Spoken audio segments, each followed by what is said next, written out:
Good morning, good afternoon, or good evening, depending on when you're watching or listening to this. No, the other way around, depending on when you're listening or watching this, because we now put out video, which is amazing. We've got an actual studio, and on the sofa with me today, we have Andrew Keeler, the Honest Life Coach on Instagram. Andrew's been with us before. He was Arc Nutrition previously.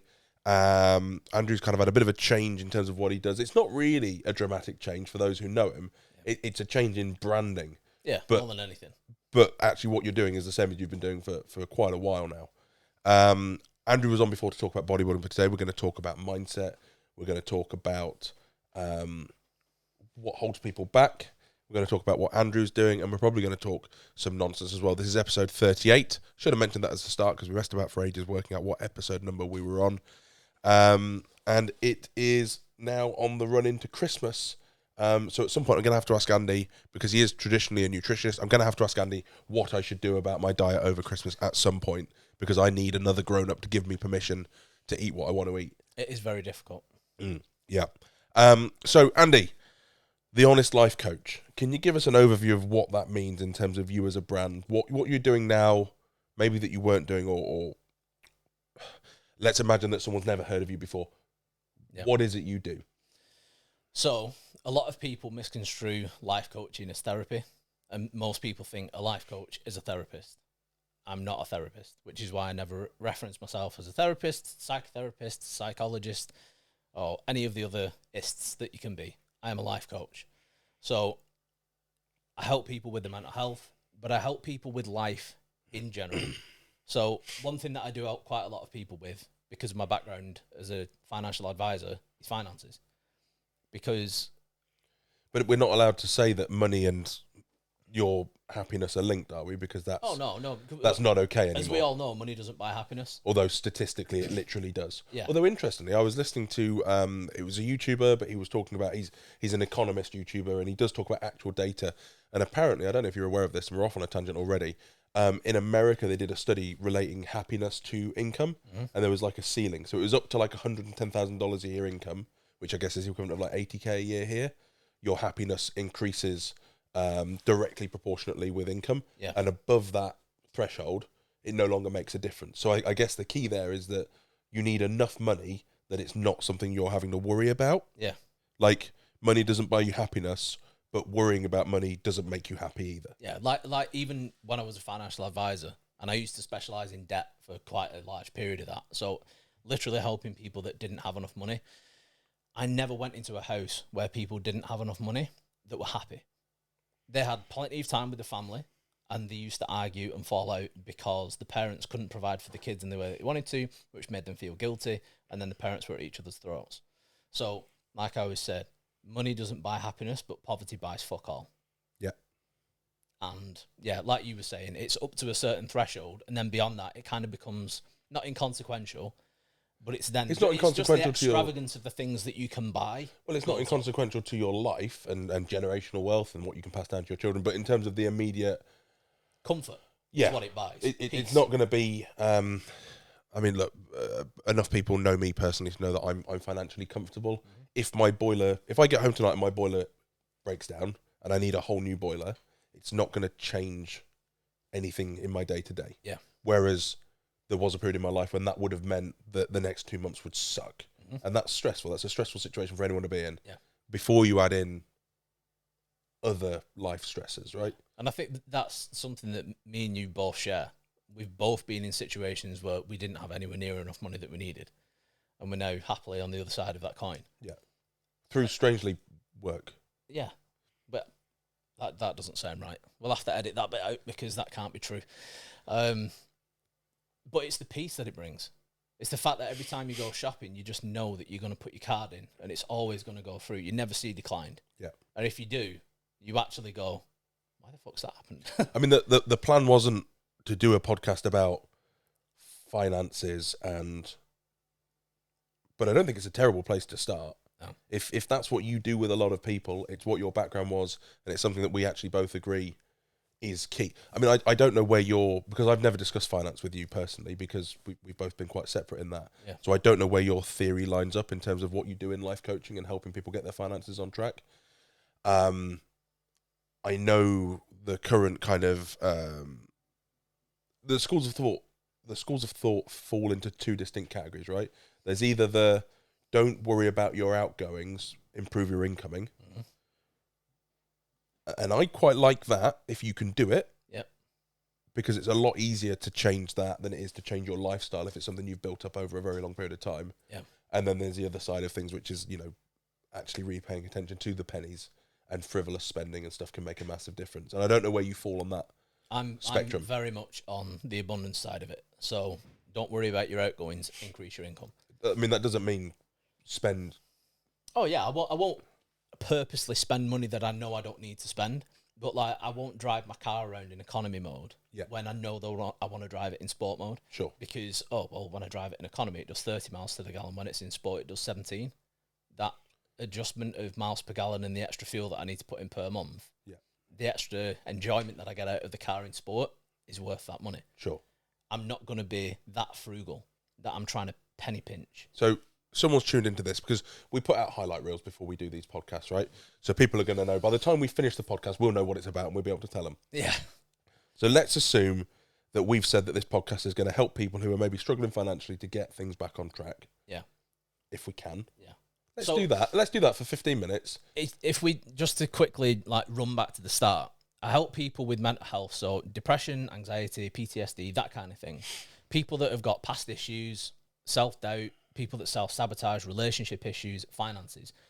One of the reasons why finances is such a constant point that I work on with people is because it's probably one of the most accurate determinants for the way that person processes life. So personal responsibility is huge for me on my list of things that I coach people and teach my clients. And I there's lots of different processes or tasks that I'll take clients through.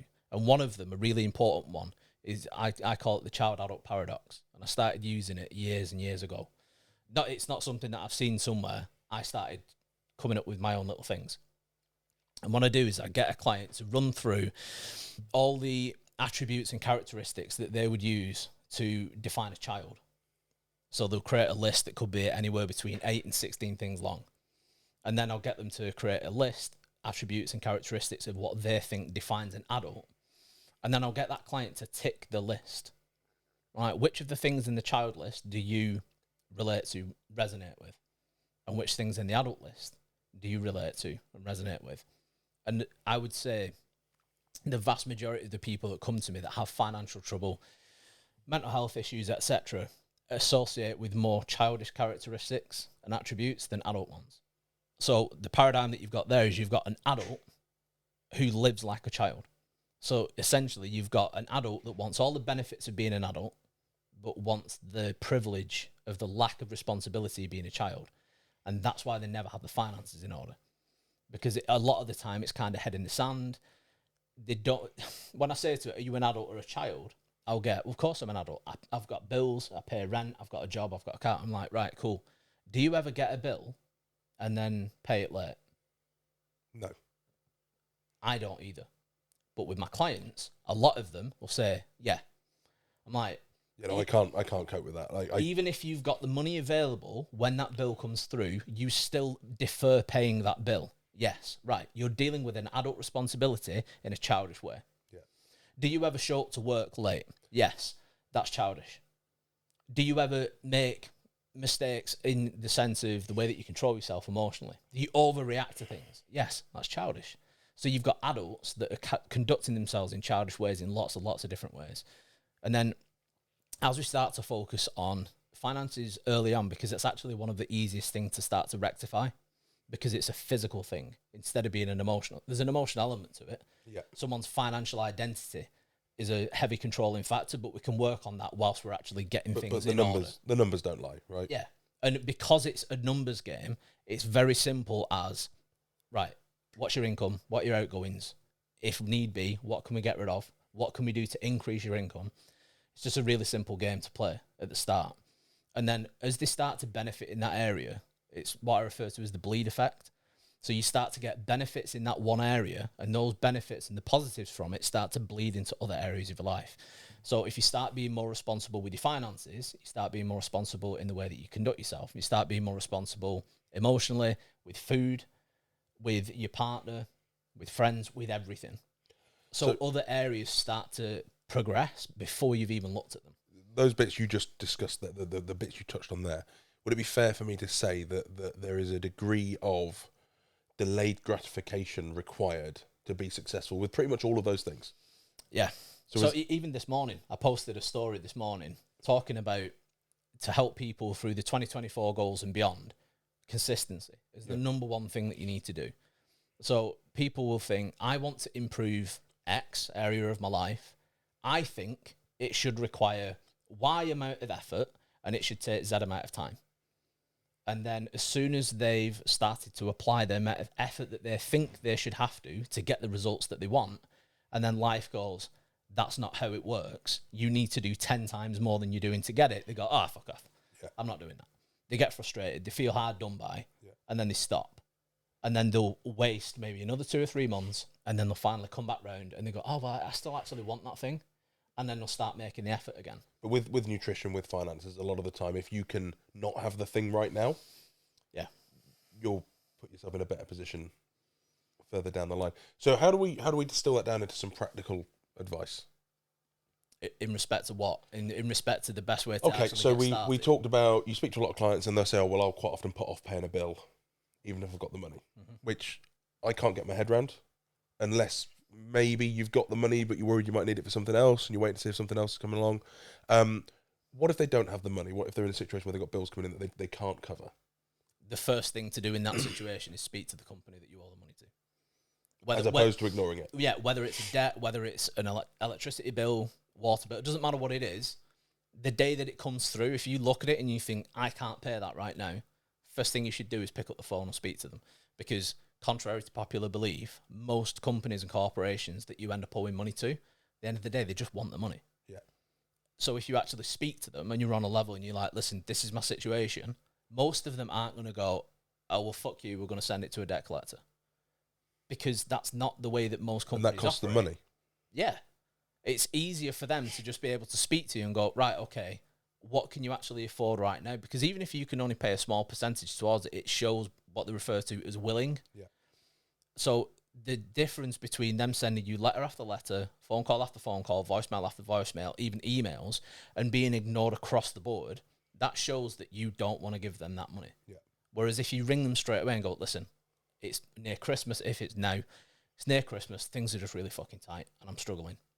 What can we do to either spread that out or, freeze the payment, whatever it is, what can we do right now? And they will have a system that they go through. And in that scenario, that's where trying to live within your means and looking at what you really need is more important. Yeah. And I think with the way, I know you're not a fan of people saying because social media, because it's not because social media, you're all adults, you make decisions. Yeah. But people do feel a pressure to have certain things, to live a certain lifestyle. Which again is childish. Yeah, no, I agree. I mean, look, you met me when I had absolutely sod all, and I was quite happy having sod all. Yeah. And it's tough. I do get it. And I guess this is more and more of a conversation. I had this conversation with someone the other day that, but you weren't struggling in a recession. It's like, well, I was in the last one. Yeah. I'm 35 now. So yeah. like these things come in cycles, right? And we have seen utility bill increases and stuff that are completely out of the realms of normalcy. But it's still a money in, money out equation, and balancing what you can, right? And I spoke to someone the other day, and they were saying about their utility bills getting ridiculous. Like, they are. No, they are. I agree. I have my heating at home at 16 degrees. And I don't think it's particularly uncomfortable. I have the heating on at 16 degrees, and we might blip it on in the morning for half an hour so it's not freezing when you get up in the morning. And I wear a jumper. But this person who is struggling, through no fault of their own, it's just that's the situation they're in, was like, well, there's no way I'd have my heating below 20 degrees. And I struggled to get my head around that. Yeah. And I guess that comes down to the mindset of that person, right? Yeah, because again, that is And that's not me going, oh, I'm well hard, I have my heating at 16 degrees. It's not particularly uncomfortable. Yeah. And it probably saves me over the course of the year 500 quid. Yeah. Maybe more. I've not sat down and worked it out. I imagine it's probably about 500 quid difference between having my house at 20 degrees and having my house at 16 degrees. Yeah. Because I'm on LPG where I am, so it's quite expensive. And at the moment, for the position that you're in, you don't need to save that £500. No, but I'd also rather not spend it. Exactly. So that's the difference. You're not being frugal to the point where you're like, no, we're not having the heating on. Yeah. But at the same time, you're not just like, oh, fuck it, let's just have it at 22 and open the windows. If we went outside right now and it was 16 degrees, it's not. I think it's about 8 degrees. If we went outside now and it was 16 degrees, you know what? It's quite mild out. Yeah. I'm perfectly all right in a hoodie. And I'm quite happy wearing a hoodie in my house. Yeah. I mean, I think... I think I started with the 16 degree thing because that's supposed to be the best temperature for sleep. I don't know how true that is, but that's... Yeah. I mean, like yesterday, I think I was in my kitchen, and the kitchen's normally quite a bit cooler than every other room in the house because there's so much like granite work surface, and that shit absorbs heat like nothing else. Yeah. And it was like 17 degrees. I was in a t-shirt, joggers, and I was perfectly comfortable. And then Beth came in and went, "Brr," and she had a hoodie on, and joggers, and big fluffy socks. Yeah. And then Penelope did the same thing, and then the heating goes on. Don't have females in your house, problem solved. But sausage fest. That again, that's where for me that aversion to the frugality comes in. Yeah. I don't want my partner and my daughter to have to be all swaddled up in loads of clothes just to feel comfortable in the house. But if you were on the breadline, oh yeah, that would be a conversation you'd have to have. Well, listen, baby, put on your hoodie. But there again, if I ever ended up back in the position that I was in before, then it still wouldn't be a conversation that I'd realistically have with them because I would just do anything that I needed to make sure that they didn't suffer. Yeah, yeah. If that meant having 2 jobs, I'd do 2 jobs. You know, which is, again, another thing that I've spoken to people about time and time again, people that have got financial issues. When we met, I had several jobs. Yeah. When we met, I literally worked multiple jobs. Yeah, well, that was it. It was the opening day that we met. Opening day, so I ran Strom. I also worked for Sky TV. I also used to do for a company called Moorcroft. It's funny we're talking about this, debt collecting.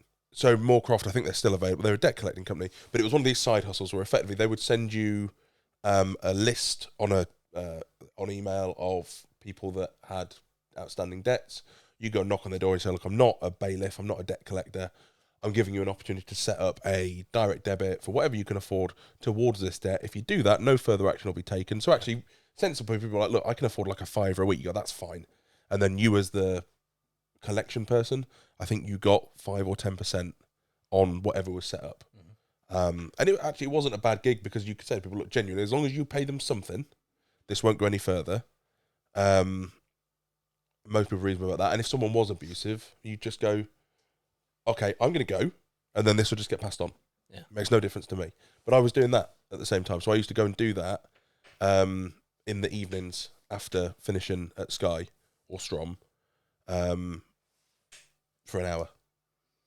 Yeah. You do whatever. Because that's it. That's what's needed. And I remember back in the days when I was a financial advisor, I'd be in people's homes going through the debts that they had for various different things, catalogues and all sorts, credit cards. And that was always one question that I'd ask. So if I was in a 2-person household, like male and female or whatever the concoction was, how many jobs are there between you? Yeah. And it would usually be 1. In some circumstances, 2, but it'd be 1 each. And I'd be like, how much overtime do you do in a month? None. When do you ever ask for overtime? I never have. Right. So you're in financial hardship. You're struggling to make ends meet. You're stressed because of the financial situation that you're in, and you're not doing the most simple things to get out of it, which is earn more money. Is it increasing that incoming? Yeah. You know? Like, I remember being in one particular house and only the dad worked. And it was like The Simpsons. yeah. But it was literally a case of, with the amount that you owe, you two, if we do X, Y, and Z, obviously went through the plan that I'd created for them, you could have no debt in 12 months. But it would require you to work and you to do overtime or get another job doing something else. And it was always the same things. It was the emotional side of things. I don't want to because I deserve downtime. I want to I don't know, just do fucking whatever they wanted to do. I was just like, you're choosing the stress that you're experiencing. Yeah. You're choosing your financial hardship because you want to sit on the couch and watch TV at night. Because whether you give it the time of day or not, just like with the food you put in your mouth, the debts you put on your account, they're still there. Yeah. They're not going anywhere. Yeah. And to me, that just didn't make sense in any way, shape, or form. But that's a mindset thing, right? That's what it goes back to. I just process through logic. I'm not an emotional person, which will be a huge shock to you, I'm sure. Just be logical with things. Yeah. And life is so much better because that when I talk about emotional regulation, which I talk about a lot in my content, the way that you achieve emotional regulation is through what I refer to as logical processing. So if you're in a situation, a circumstance, an event has happened, you've got a myriad of different emotional reactions that you can choose from. So before you actually just go ahead and do what you would normally do, take a step back and logically process the situation, the way that you feel, why you feel that way, and what is the best way to react to it. What's the best thing to do? What's going to get me the best eventual outcome? And that helps people no end. That's what most people don't do. Yeah. Because, and at the moment, this is definitely something that is heavily on the shoulders of social media as far as the blame. People are being told day and night, honour your emotions, feel what you feel. You're entitled to it. What? No. 80-90% of the emotions that we feel in our day-to-day life are bullshit. I mean, part of growing up is learning not to react to everything you feel emotionally. Like, part of going from being a toddler to a child is learning not to react emotionally to every single stimulus. Throw yourself on the floor. Right? But, and this comes back to that child-adult paradox, you will get adults these days that react emotionally like that to lots of different things. And just having a snippet of it, like a little glimpse at their life, the way that they run their life, you can see how emotional that person is. Yet when a child comes along, an actual child that hasn't got emotional regulation because they don't have a neocortex to actually do that with, that adult that acts like a child will then put adult responsibility and pressure on a child. They will ask why the child does what they do. Why don't they do X, Y, and Z? It's like, because children's brains don't work like that. Like most children, small children, don't think logically. Yeah. They are little amygdalas running around. They're just emotion. Which is great, but not something that solves problems. Yeah, and not a desirable characteristic in an adult. That's where the privilege of childhood comes in. Because if a kid does something, what's the first thing that we all say as adults? Fuck that kid. Obviously. Push him into the street.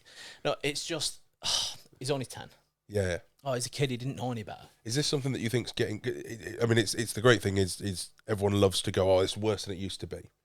With everything now, particularly with social media, it's easy to say everything's 10 times worse than it was. Is this worse than it was? Yeah. Okay. Because, along with the emotional push through social media, everything's a fucking trauma response these days.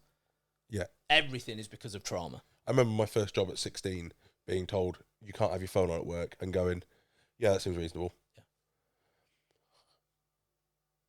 We had someone come and work here, a shop boy, a year or two ago, and I said a similar thing, and their parent got in touch with me.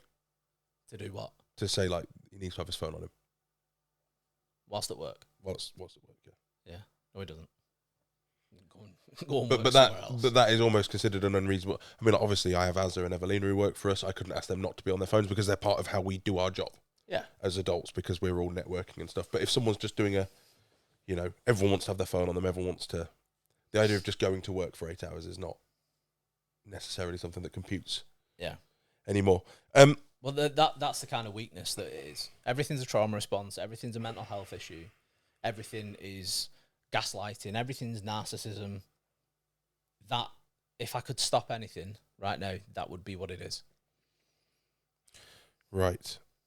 I'm going to ask a couple of these questions. My car should be returned in the next hour. Booking confirmation. Oh, that's lovely. That's lovely. I'm not saying that you should... Well, actually, the situation with the car, I've had a car that went into Audi to have a job done and they haven't done it. And rather than kicking off and shouting, I went down there and had a calm, reasonable conversation with them where I made points of the issues that had been presented. And now they're doing the job on my car that they couldn't do when they said they were going to do it, but they're now doing it for free. Yeah. Because I mean, going down and being rational seems like a completely ridiculous thing to do. I've never, ever got what I wanted by shouting and screaming at a car dealership or any retailer. No, you don't. Even if they, on the face of it, go, I'm so sorry, we'll rectify that for you. You know they're going in the back room going, that guy's a fucking dickhead. Yeah. I'm sure as I used to do it when I went into Volvo all the time.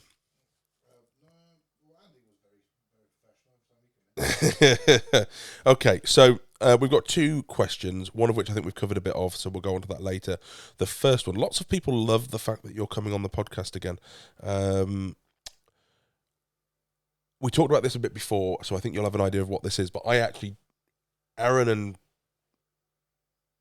Andy, my brain fell out then, were discussing this before. I don't actually know what the post was about, so you're going to have to explain it to me. But the question someone asked, what's the most pushback you've ever had for a post? Now, I know you know what post it is, but I actually don't, because I think I missed this one, or I did see it, and it was that long ago I've kind of forgotten it. So you're going to have to give us an overview. For the purposes of context, should I show him the post so that... You can probably... I can maybe edit it in as well as, so if you do it for this, I might be able to put it in. Lovely idea. Because this one, far and away, TikTok. was the most pushback. But it's on Instagram. It'll be Thought you easier were to grown find up. on here. I haven't got it. This one. I don't have TikTok. Do I have TikTok?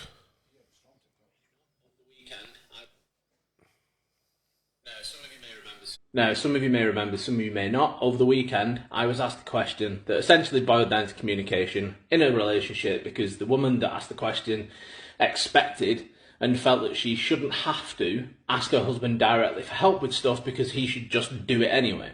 Which essentially I said is stupid and it's poor communication. If you're dealing with a man, men are literal, just be direct, ask for the help that you want with the things that you want help with, and that's it. Because bear in mind, this husband in question had actually said, if you need help with anything, just ask.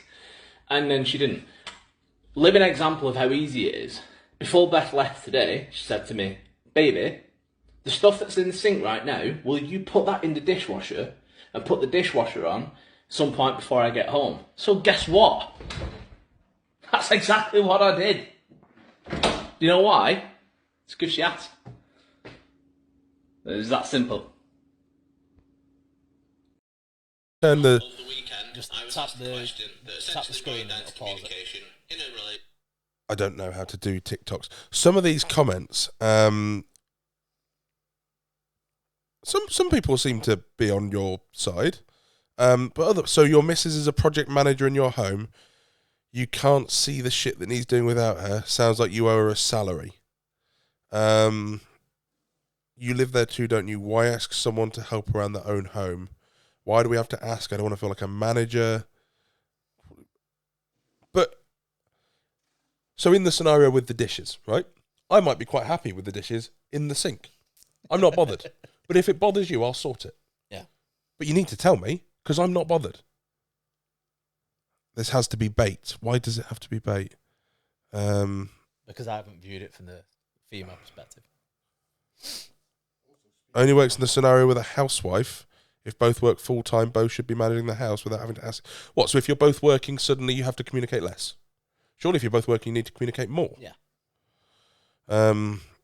If the chores are equal and not one person's job, then nobody needs to ask anybody. What if you lived alone? Then I'd do what I wanted to be done. Jesus Christ. Completely missing the point. Oh, my God. Okay, this goes on a lot. Would you like to expand upon your point or explain why the people arguing with you are ridiculous, or are we done? Is that the answer to the person's question, which is what's the post you've had the most pushback on? Yeah, so that is it, and as most of them will see, if Az could work the magic and edit it in, you will have seen it, and it's everything that was. I mean, I had certain people on those comments. I think it might have been a little bit further down than you scrolled then, saying so basically your partner is a slave. What, because they have to ask you to do something? Yeah, I don't think they understand what slavery is. I think one of the key parts as well is they have to ask you if they want something doing, but that's not you saying that if they don't ask, you're doing nothing. It's not like you are you're in neutral until someone comes and tells you. Yeah, it's not like it's a like sit in if the you corner. want something doing over and above what I've done, just say. Yeah, because I mean, like Azza does his job. I mean, maybe using a member of staff is not a good example. I was about to say Azza does his job, but if I want him to do something over and above his normal jobs, I'll tell him. yeah, but it's still You can't get mad at me if I don't know that's what you want me But to do. No, that unless we were having sex and then suddenly I can apparently get mad about it for you not knowing telepathically. well, that is a genuinely integral part of the relationship issue that I deal with. So, I would say at any given point, probably 65% of my clientele is female, the majority of the time. And any time relationship things come up, the amount of time that there is, I shouldn't have to. He should just know. I wish I didn't have to make the point. None of these women have been in a relationship with me. But this is the point that I make to all of them. I shouldn't have said that. I'm going to get in trouble. The point that I make to them is that it's just expectation. Why should a man know what you're thinking? Because maybe the level that the dishes in the sink need to get to before I put them in the dishwasher is Thresholds. different. Thresholds. You know, hoovering, things like that. So growing up, my stepdad and my mum actually were the other way around. My mum would be quite happy hoovering once a week. My stepdad would hoover every day. Yeah. And he used to hoover the driveway. Not joking. He used to hoover the driveway. Sorry, Paul, I'm outing you. Okay. Because that's the standard that he liked to keep things to, which is fine. Yeah. But you can't expect the other person to want. Yeah. So unless you specifically say, look, this is how I want it. Can we? if you have an exacting standard that you want to uphold, fine. You can't force other people to uphold the same standard. It just doesn't work like that, you know. But the crux of your reel, effectively, is just if in a relationship there's something you want doing, ask, and it shall be done. It's very rare that you're going to get in a healthy relationship. It's very rare you're going to get significant pushback. Yeah. So this is the baseline of it. Most women believe that they are great communicators, and they are awful communicators. As we discussed off air. Yeah. Prior to this. Yeah. Yeah. But that I'm not saying that to try and be antagonistic or just try and like fucking, kick the bee's nest. That's just a fact. I don't understand how you can be a great communicator and also not someone who directly tells the other person involved what it is that you expect. Yeah. Because that's the definition of communication, right? Yeah. So the first question I always ask when a female grades himself as either good, great, or an amazing communicator, I say, have you ever been angered by something and not told him because he should just know what he's done? And they always go, maybe. I'm like, is that good, great communication? No. What is it? Awful communication, because you just expect him to know. He should know. So Why? in that scenario, if you've asked someone to do something a couple of times and they don't start doing it out of consideration, is that person then not being considerate, or is that just a man being a man? It works both ways, because there will be things that women also do that falls into the same category, but it's almost like you can get a certain level of blindness to the things that you do. So I'll use my Beth as an example. Beth has got this weird thing of at any given moment she will just not want shoes on her feet, and she will just de-shoe wherever she's stood, and that is where they will stay. Right. Middle of the living room, bottom of the stairs. Yeah. I'm yet to have it happen, but I imagine at some point there will be a shoe on one stair and then another on another as she's just walked out of them and she's been traversing the stairs. There will be anywhere next to my side of the bed. Yeah. So I think this is something that I do. It's just never been pointed out to me. But yeah, at some point, so it's not that I decide I need to be de-shoed. It's that I don't always necessarily remember to take them off when I get in the house. And at some point, I'll go, I'm still wearing shoes on. Yeah. So with Beth, I'm pretty sure it's more just a comfort thing. Right. And I've made the point a couple of times, usually after falling over said shoes. And she still does it. Yeah. And we just laugh about it now. So instead of being angry about it, I just mock her for the fact that she does it. Like earlier today, as we were both leaving at the same time, she was like, "Oh, where are my shoes?" I said, "They will be in the middle of any of the wherever rooms in you the put them. house." Yeah, So as she's walking out the living room, I just got. nice. But that's, you know, it didn't have to become a big thing. It was Yeah. like, oh, I've asked several times and she still does it and she's disrespecting me. No, it's just something that she does and it's just not that big of a fucking deal. I mean, on your content, you've talked quite a bit about traditional male-female relationship roles, Yeah. and how that's not a bad thing, and it's not something that that I happen to agree with, and I think I quite like that traditional male-female relationship structure, Yeah. and I would look for a partner who also is comfortable in that structure, and simply wouldn't look to be in a relationship with someone who wasn't, which I don't Sensible. think is unreasonable. No, that's completely logical. Because why would you get into a relationship with someone that doesn't want to be a traditional female and then try to impose that upon her? But that's something you get a lot of hate for having the opinion on, right? Yeah. I've seen that. I've seen people say that it's not okay for you to have that opinion, even though I know Beth quite well, and Beth is quite happy being the woman of the house, doing the majority of the cleaning and so on, and Yep. and she's quite happy with you being traditional. I hate to use the term, but alpha male provider. Yeah, like alpha male without the douchebag side of things. Sure, alpha male, but not very good at jiu-jitsu kind of thing. Yeah, well, two lessons in. 2 lessons in. Let's go. Now's my chance. So she's fine with that, and you're fine with that, but other people who are nothing to do with your relationship are not fine with that. They are not fine with it at all. And I can't get my head around that. So how does that work?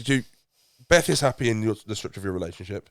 You're happy in the structure of your relationship, but complete strangers who have never met you are not okay with that and feel the need to tell you. Yeah, because they assume that if they were in the same circumstance, they wouldn't be happy. But they're not.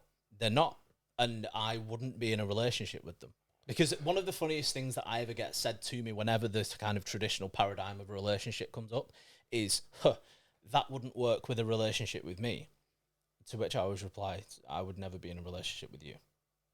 Because if you aren't the type of person I want to be in a relationship with, why would I be in one with you? It just doesn't make any fucking sense. It's like, that's one of the sides of feminism that I genuinely loathe. Because, as I said, 65% of my clientele, female, and I would say a good 50% of them want to be traditional. And So- I've had female clients that have said they are scared to openly make the point that they would rather have a traditional relationship. I don't where think the it's guy an goes out and uncommon- works, and they stay home and look after the house and the kids, because of the pushback that they get from other women. I don't think it's I mean, there's that women's meme in there about, like, you know, women have to wear a different outfit every time. It's like there's no guy who's ever complained about that. It's other women that complain about that. Yeah. And that's why blokes can wear the same suit to every single movie premiere. Yeah. Because no guy gives a shit. And it's like anything. It's like when it comes to a woman's structure, body weight, whether they've got cellulite, whether they've not. Apparently, it's all men's fault why women are conscious about cellulite and things like that. But at the same time, all men are dogs and will just fuck anything. Yeah, pretty much. So as long as which it doesn't, is it? as long as it doesn't smell, I'm do down. Well, To be clear, if it smells, I'm out. yeah, I was just going to say, even you have some kind of Yeah. standards. But Or if it's really sour, like a battery. never been there. That must have been some pretty serious disco biff. Been a busy boy, eh? So, as a plug, but you've mentioned you've got, you know, mostly or a slight majority female clients. So people come to you at the moment who are struggling in life or who are successful in life primarily. Complete myriad. Okay. So it can be people that are kind of at rock bottom and are really fucking fed up of being there. They've reached what I refer to as the trigger point, which is the point in life that you get to where you look at your life and you go, Can you go and this will be okay. Well, man, can you go and is the just tell them to milk park it up quietly? Thank you. it's the point where people get to where you look at your life and you go, I'm not living like this anymore. And at that point, you will genuinely do anything to make it change. Yeah. You've hit that point, I've hit that point, and weirdly enough, both of our lives are completely different than they were at that point. Yeah. So, So these people come to you and they say, Andy, I want your help with this. Mhm. Or they say, Andy, I don't know what the fuck to do. That's normally that. that's normally where people are. They're like, this is where I am. This is where I want to be. This is the problem that I've got right now. That's as much as I know. Fine. How do I approach things to actually get from where I am to where I want to be? And that is what I help people with. We'll strategize on what they can do with where they are right now, and then progress from that point. Fine. And is that like an intensive short thing? Is this a... I only ask because I've not had someone on who does what you do. I think what you do is quite unique. And I don't know how that looks. I don't know. So with me, I prefer it to be shorter. Like I would rather work with somebody for 3 months and get them to exactly where they need to be, and then be able to let them go and take somebody else in their place, and do that with everybody, than work with someone for 2 years. Sure. Because for me, financially, it doesn't make a difference whether I work with a new person every 3 months, Sure, of course. or the one person for 12 months. But it makes a difference to me because in the first one, I've helped 4 times the people. Yeah.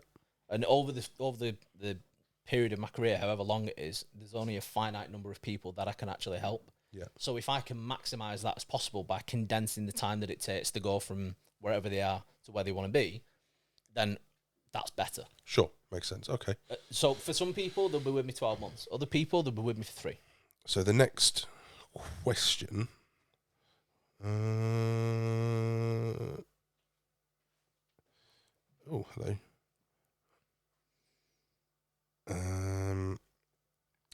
Was, why do so many people have a childish mentality as adults and lack self-accountability? I think you've kind of covered a bit of this with your child-adult paradox. Yeah, that's it. They want the benefits of being an adult. So they want the money, they want the freedom, they want, the nice things, but they want to maintain the privilege of being able to abdicate responsibility like children do. So when something goes wrong, it's not my fault because he did that thing to me, she said that thing. It's always blaming someone or something else. Okay. And So the more personal responsibility somebody has, the better they will do in life.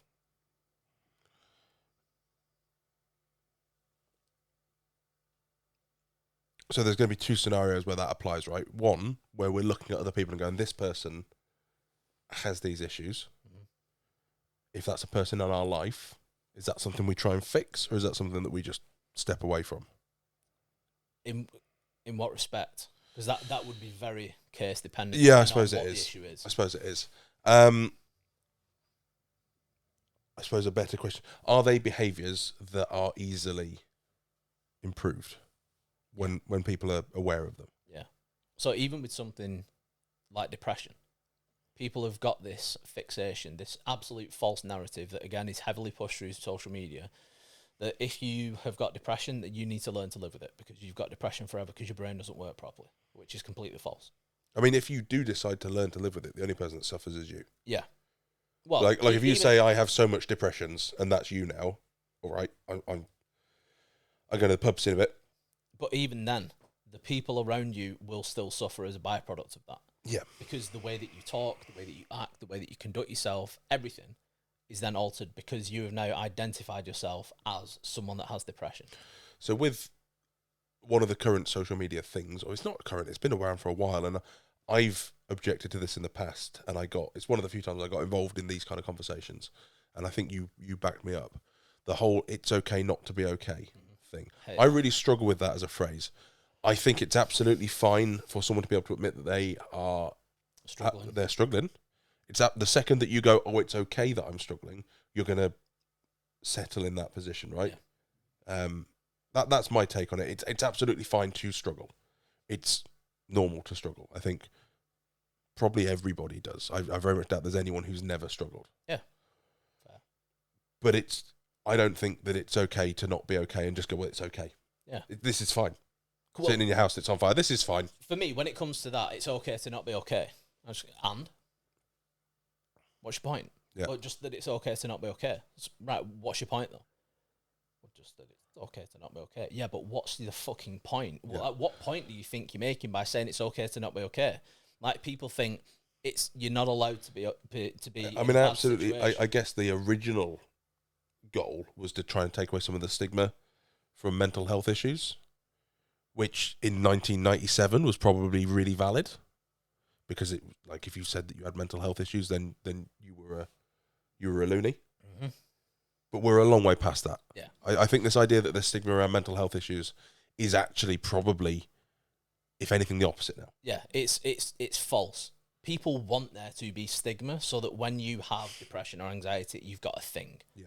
And you I don't think there's any are stigma. in some way oppressed by society. Yeah, I don't think there's any stigma It's with mental bollocks. health issues anymore. It's okay to not be okay is like, take a day, take a week, but you still got to do something about it. Yeah. Rather than like, it's okay, I'll just Yeah, so like I'm not saying that it's not okay to not be okay. I'm saying it's not okay to not be okay and then just live with that. Yeah. Because every situation is fixable. You know, but this narrative of depression's for life, Yeah. anxiety, etc. It's similar with addictions. Yeah. You know, these places that you go to so-called get better actually teach you that it's with you for life. Yeah. Yeah. False. Yeah. Completely false. When you've talked before about suicide being what's the term you use? There's a phrase you use. It's a permanent solution to a temporary problem. Yeah. And time will do it anyway, if you wait long enough. Yeah. Probably not going to say that either.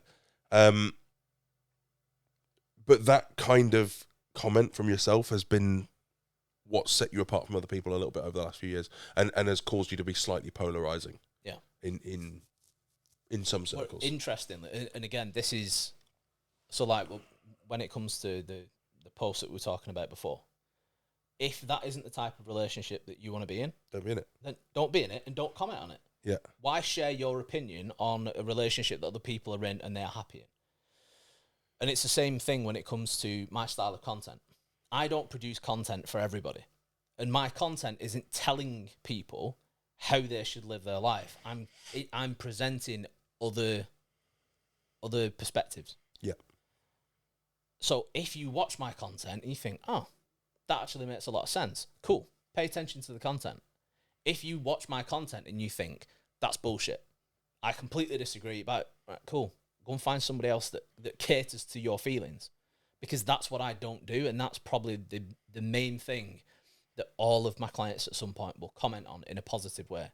Yeah. The fact that they never feel enabled. Yeah. I will challenge a client over and over and over and over again in the same conversation to the point that it gets incredibly uncomfortable for them when they've articulated a thought, a feeling, an opinion, whatever, on who they are. And I go, right, stop there. Why? And I'll press them until they can actually explain why that's the way that they think and feel about themselves. And a lot of the time, it's the first time it's ever happened to them. And it always boils down to they don't actually think that, somebody else has imposed that on them. Yeah. And it happened at such a point where they were either too weak or didn't know enough, or they were too unsure of themselves to argue the point. And then that voice is just echoed over and over and over in the head until that voice fades out and their own voice is the voice that repeats it. So then it becomes a belief system.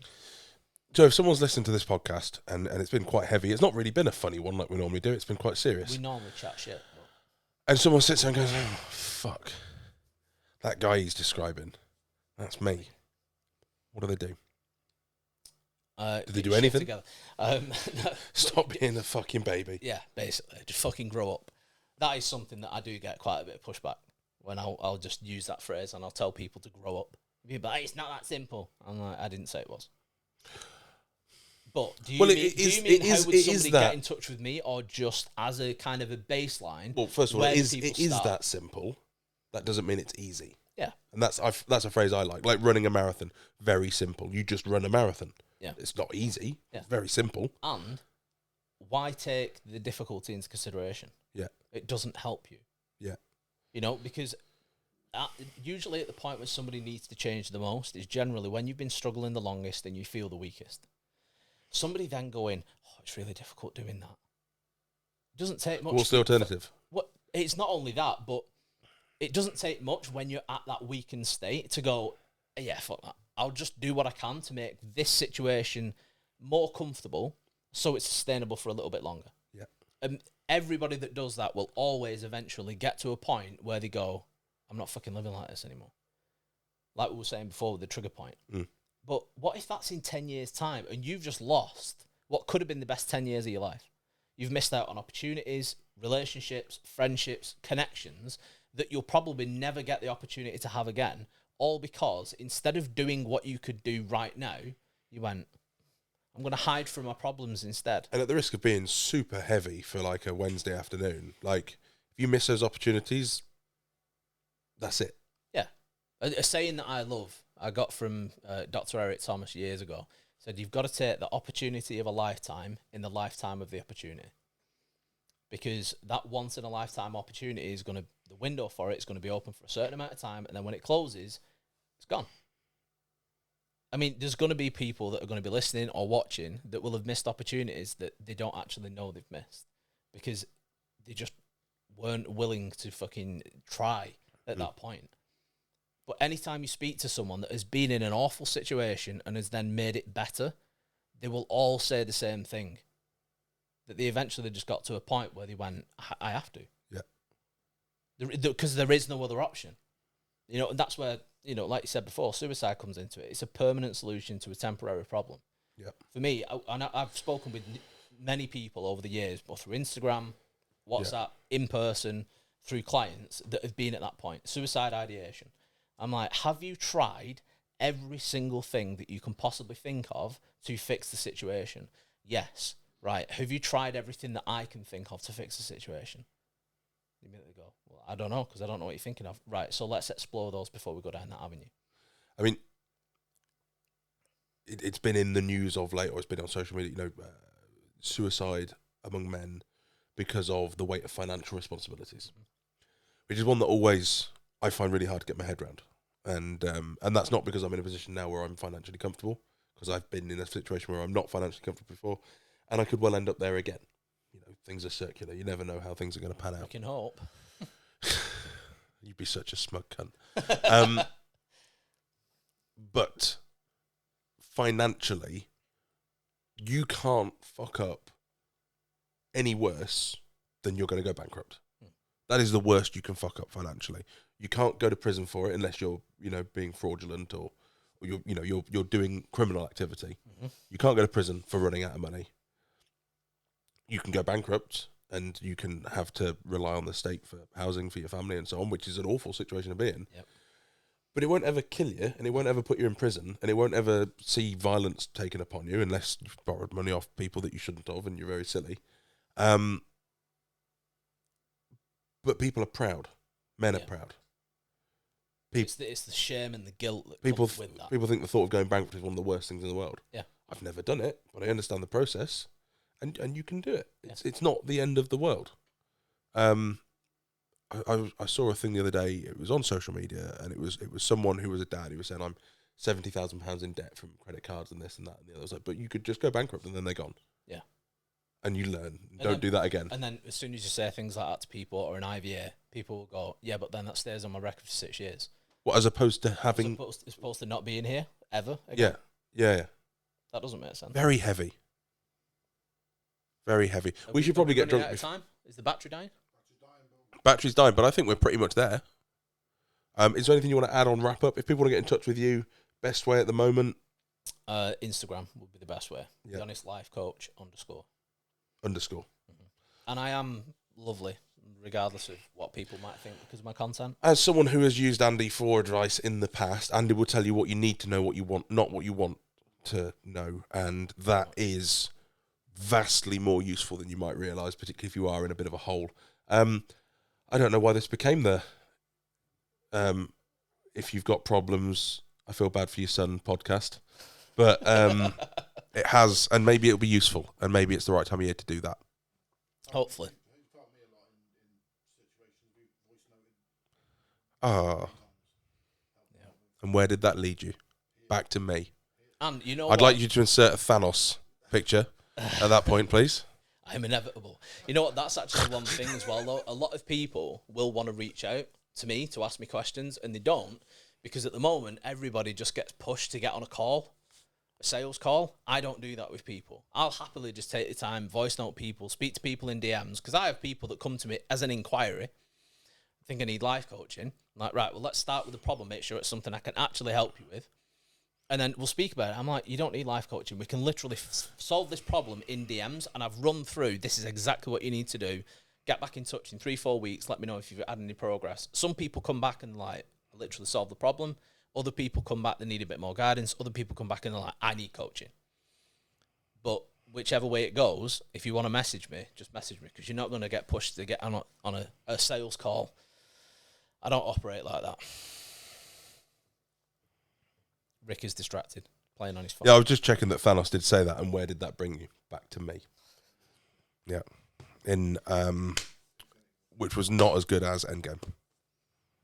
But The final better battle, than everything that's happened in the Marvel universe. absolutely. After Endgame. The final battle was great. But actually, the final battle at the end of Endgame was very good. This is where you need a microphone, because Azza could weigh in on Let him this. change the battery, because this is where we chat shit. Right? And the real value comes in. Listen. Ow. What was the Spider-Man film called? No Way Home. No Way Home was good, and I enjoyed it, but on rewatch, it doesn't actually bring much new. Yeah. It's just very good fan service, and I don't have a problem with fan service. Yeah, it's cool. I mean, bringing them all back Yeah. was a great thing. Well, I because think because they did it and they kept it so secret. Yeah. Like if it had been leaked and people genuinely knew it was happening, I don't think it would. I went to the cinema and I genuinely didn't think it was really going to happen. Yeah. I didn't see any spoilers. I went to the cinema, and when they came out, you did get that genuine moment of fucking hell, they really did. Yeah. Which And you don't get a obviously lot Tobey now. Maguire, because OG Spider-Man, the real Spider-Man, I like the other guy. Andrew Garfield. Yeah. I really like all of them, but Tobey Maguire is just Yeah. I mean, I think new guy. I watched him in Uncharted the other day. What's his name? Tom Holland. Azza's joined us. Because it's Marvel. Marvel and Star Wars. Azza's. Tobey Maguire's the best Spider-Man. Tom Fact. Holland's the best Peter Parker. I like Andrew Tom Holland a Garfield lot. Is the best entertainer. I just like Tom Holland in everything he's in. I just feel like he'd be fun to hang out with. Yeah, you know what? He was good in what was the film about the tsunami? I don't know. You remember the 2004 tsunami in Thailand that fucked everything up? No. So he did a film where he played. I went to Thailand. Don't know if I mentioned it. Yeah, you did. Yeah. A couple of times. I think he was only like 11 in the film, but he was already like Yeah. a good actor. I saw he was on a call with someone, or he met someone or something, and he was, because he's British, right? And then it was like a little 5 or 6 year old, and they're like, oh, he loves Spider-Man, and then he instantly, seamlessly changed to his Spider-Man accent, which was super cool. Like, he just seems like a nice dude. And he's dating Xenia, who I thought was just like some little side actress in Spider-Man, but she's got like 10 million followers or something. But the point of the conversation was that Infinity War was not as good as Endgame. No, it wasn't. The second you introduce time travel, Wait. you take away consequences. You take away consequences, the whole thing falls down. Infinity War was better than The Endgame. first one was better than the second one. Oh, sorry, I got them the wrong way around. Yeah. Infinity War's one. Sorry. Yeah. Yeah, in that case, Endgame wasn't as good as Infinity War. Yeah. Infinity War was, Final battle, like you said. apart from the final battle, which was unreal and absolutely worth seeing at cinema. Seeing Hulk get fucked up by Thanos in the opening scene. That was mega. I would have very much liked Hulk to have the opportunity to come back, maybe as smart Hulk, and think about what he's doing and beat Thanos. I think that I would have liked that opportunity. I would have liked to have seen that. See, I'm pretty sure in the actual Marvel universe, as far as like comics, the Hulk has gone against Thanos before and smashed him. Well, the angrier in the first Hulk film, the angrier he gets, the stronger he gets. Whereas in this one, he cried. Yeah, a little bit. I don't know. Yeah, they nerfed the Hulk, which just doesn't make sense. Well, he's like the epitome of male energy, right? Oh, it's toxic masculinity. So we can't have that. Yeah, We that's can't have super that. weak. In the same way that you can put Pepper Potts in an Iron Man suit, and she's instantly as good as Iron Man Yeah. with no training. No, we're fine with that. That's true. Mind you, it's like with the most recent heaviest Marvel flop of the Marvels. I just don't care anymore. I don't. I went to see after thingy. I went to see Shang-Chi. Yeah. That was actually okay and brought something different, which I obviously went nowhere with. I went to see Multiverse of Madness, which, despite the fact I love Benedict Cumberbatch, that film goes nowhere and makes no sense. But the second you introduce time travel in Endgame, you remove all consequences of everything, because because you've got that multiverse, there's a million of everyone, nothing matters. It becomes Rick and Morty. There's no consequence to anything, nothing matters, no one gives a shit. And as a result, you take away the gravity and the weight from the whole thing. So every single one has to be about the universe being destroyed now. Ant-Man, the third one, Quantum Mania. I fell asleep, tried to watch it twice. Yeah, I've not even tried to watch that. Don't bother.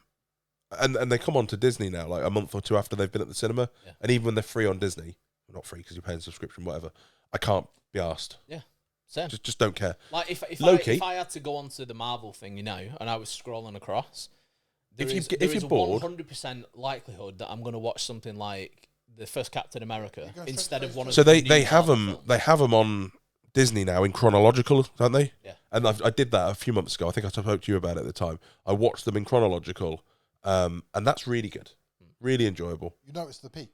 It gets better. It's so good. Civil War, Yeah. Civil War, really one of the best. And Captain America 2, Winter Soldier. Winter Soldier, very good. That is an amazing film. Yeah. It really is. But it's the story's about people, Yeah. right? They build these characters, and you learn about these characters, and you form an attachment to these characters, and then the consequences matter. Yep. Whereas Multiverse of Madness, seeing the Avengers, the parallel Avengers get destroyed by Wanda, should have been this really epic moment. But you don't know those people. You've got no relationship with them. You don't care, And it's, other than Jean-Luc Picard. it's almost like it contradicts my. So Emma gets emotional on TV about fictional characters. She builds up an attachment to them, and I'm always saying, "Why are you crying? It's not real. It's not real." Yeah. But I bawled like a cunt when Tony Stark died. Yeah, but he is real. But he is Did you cry at I Love You 3000? To his little girl when he's a holiday. Azra hasn't got kids. He doesn't count. No, I didn't cry at that. I only cried when he died. When COVID. he did the die in the scene, I was like, motherfucker. Wipe. Yeah, the bit with the daughter. I think as a parent with daughters, seeing, and again, that's about that. Seeing him get to the point of being a father and having a child, Yeah. and him not wanting to go and change the timeline because he could risk that. Oh, I'm just That's- I'm excluded from this because I don't. as a dad, that gets me. That gets you. Yeah. But you couldn't do that if you'd not had 10 years building this relationship. Yeah. With him. There's a deleted scene from Iron Man 2, which is also excellent. Which is him on the plane. You know the start of Iron Man 2, have you seen the deleted scene? Is it when he? So it's him on the plane, drunk, having like a panic attack, like basically saying that he can't do this, he's a fucking mess. And they should have left that in. Yeah. That was a great scene. They should have left that in. Yeah, but it is right what you're saying, because like, you know, when people come up with these like random little situations where they say, "Oh, if you could go back and change something in your life so that you could be a billionaire now, would you do it?" Or if you could do anything to alter your timeline, would you do it? And I never need to think. No. My answer has always been the same, and it always will be the same. I would never do anything different than I have done, because if I changed anything before my kids were born, they wouldn't be. Yeah. And if I could go back and keep all of the memories that I've got now, which you'd need to be able to change things in the past and then relive life, it wouldn't matter what I gained through doing that. That loss would make whatever I gained mean fuck all. Someone asked me on the socials the other day, how do I cope running a business and being a dad? And it's the first time anyone's really asked me, and it's not something I talk about. But Azra and Evelina, who are here all the time, know that actually I love what I do for work. My stress comes from dad stuff. And hopefully I won't end up with... for those who don't know, I have 2 daughters with 2 mums, and I'm not with either of them. That's not the ideal situation. That's not a situation I planned for. You're absolutely right. I still wouldn't change it because I love my daughters to bits. Yeah. Even though that situation is very, very difficult to manage, right? Because it's like, even something like that, if you could change the dynamic of things so that you could have had a longer relationship with Ezra, that would have changed the path of your life. Absolutely. Then jeopardise Rose being here. And that immediately makes it, well, no. No, absolutely. Not a chance. Not a chance. Unless... No, even if I got an Iron Man suit. 2 Iron Man suits. What, an Iron Man suit with a Hulk bust? Because I'm not entirely clear on this. Does Iron Man wear his Iron Man suit and then go inside the Hulk bust suit still in an Iron Man suit? No. Because that would have been better. The Hulkbuster is the Iron Is Man a suit. Do you know what? I watched something the other day which made me realise that, like, something that I'd completely missed, which normally I pick up on, like, weird shit like this. Every single time the Hulk goes, like, full retard is when somebody has called him Banner whilst he's the Hulk. Oh. Because if You you need think Banner. about it, like when Thor is in the arena with him, and he goes, Banner! Turns, loses his mind. When Tony's in the Hulkbuster suit, and he's talking to him, and he's saying, like, you Banner, you're smarter than the Hulk. You know, like, essentially saying the Hulk, who he is in that moment, is an idiot, and then he loses his shit. But who's the only person that ever actually calls him Hulk? I don't know. Captain America. Oh. Every time Captain America says to him, Hulk, and he turns to him and goes, huh? He goes, smash. And then he does it. He always listens to Captain America because he's the only person that refers to him as Hulk when he's Hulk. I saw that and I was just like, how did I miss that? Because that's like really like glaringly obvious once you're aware of it. Yeah. Sorry, I just looked at the group chat and it was about don't get fingered at your work Christmas do. It's our Christmas do on Friday. German John. We say that? I don't think so. Just no. did. Have you met John? No, don't think so. He's taught. To be fair, he's becoming a decent. He's put on a good amount of muscle. I think Tyler coaches him, or Steve coaches him, or both. Tyler coaches him. He's tall and he's big, but he crashed his car yesterday. Oh, that's not good. And I can't say on air. I'll tell you off air. It's a funny story. John, you're welcome. Probably leave it at that. Have a day off. Have a day off. Have a day off. Told me to have a day off in my own group chat. It's like, fucking leave my group chat. Then you have to put up with me. Thank you so much for coming on. For those who have listened and have made it this far, I hope it's been useful. If you want to get in touch with Andy, you can do so via his Instagram. Or if you drop me a message, I'll give you his personal phone number. Oh, wait, that's a lie. No, that won't happen. And everybody that hasn't made it this far, you're childish. Childish. Yeah. You need to grow up. Thank you very much.